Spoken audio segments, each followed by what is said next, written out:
ஒரு ப்ளவுஸில் ஷோல்டர் வந்து ரொம்ப டைட்டாக இருக்குது, இறுக்கி பிடிக்குதுன்னு சொல்லி ஒரு வியூவர்ஸ் கேட்டிருக்காங்க. ஸோ புதுசாக பார்க்குறவங்களாம் சப்ஸ்கிரைப் பண்ணி வச்சுங்க. இந்த வீடியோஸ்க்கு நிறைய டிப்ஸ் வந்து கிடைக்கும். நான் வந்து இனிமேல் வந்து வீடியோஸ் நிறைய போடுறேங்க. ஸோ வீடியோஸையும் மறக்காமல் பாருங்கள், ஓகேங்களா? இப்போ இந்த ப்ளவுஸில் வந்து ஒரு பட்டு ப்ளவுஸ் இந்த மாதிரி இதெல்லாம் வந்து ரொம்ப டைட்டாக இறுக்கி பிடிச்ச மாதிரி இருந்ததுன்னா இது ரொம்ப யூஸ்ஃபுல்லாக இருக்கும். சரிங்களா? இப்போ இது மாடலுக்காக உங்களுக்கு காமிச்சிருக்கேன். இப்போ இந்த ஷோல்டர் வந்து பிரிச்சுக்கலாம். ஷோல்ட்ரு, கழுத்து, ஸ்லீவு மூணையுமே வந்து நீட்டாக பிரித்து எடுத்துக்கலாங்க. பிரித்து எடுத்துகிட்டு பாருங்கள், இப்போ இந்த ஷோல்டர் இருக்குது இல்லையா, இந்த ஷோல்டரில் வந்து அதனுடைய எவ்வளோ அகலம் இருக்கோ அந்த அகலத்துக்கு வந்து அதுக்கு மேட்சான ஒரு கிளாத் எடுத்துக்கலாம். சரிங்களா? இப்போ நான் வந்து ஒரு மாடலுக்காக ஒரு கலர் எடுத்திருக்கேன் பாருங்கள்.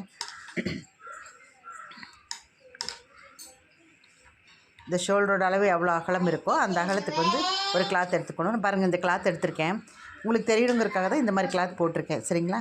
இப்போ இது வந்து நல்ல பக்கத்து மேலே வச்சு நம்ம ஷோல்டர் வந்து தைச்சி அந்த ஜாயின் பண்ணிக்கணுங்க. அதாவது ஒரு நூலோட அளவு மட்டும் ஜாயின் பண்ணி ரெண்டே ஒன்றா போட்டு எப்பவும் போல் நம்ம ஷோல்டர் வந்து ஜாயின் பண்ணிக்கலாம். சரிங்களா? என்னுடைய ஃபுல் வீடியோஸ் வந்து நான் போட்டிருக்கேங்க எப்படி தைக்கிறதுங்கிறது. இப்போ தைச்சதுக்கப்புறம் இப்படி திருப்பினீங்கன்னா இந்த பழைய தையல் போட்டிருக்கோம் இல்லைங்களா ஷோல்டரில், அதனுடைய தையலோட லூஸ் வந்து நமக்கு 1 இன்ச்சு பக்கம் நமக்கு கிடைக்கும். சரிங்களா?